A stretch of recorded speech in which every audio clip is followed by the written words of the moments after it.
Welcome to Let Me Fix This. Enjoy the video. You start by ensuring you have the game running and a save file where you can act now. You need to get to Rustboro or Progress until you meet Professor Birch and receive your starter, so you can trade later.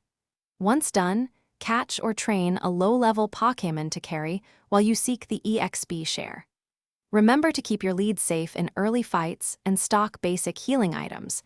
This prevents wasted time backtracking. You head to the appropriate town or NPC where EXP share is given or sold in Emerald. Specifically follow story NPCs that award key items.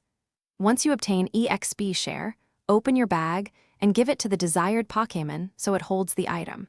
Then engage a wild or trainer battle and observe.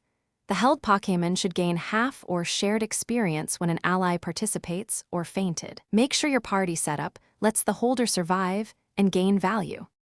You finish by verifying the EXP share works. Face a few low-level wild Pokémon and watch the holder's experience increase without direct participation. If you see no progress, remove and reassign the item and try another battle. Cartridge saves or emulator glitches can prevent updates.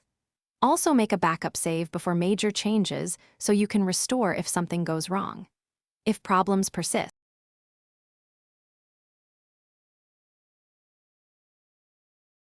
Thanks for watching. If you found this helpful, don't forget to like and subscribe.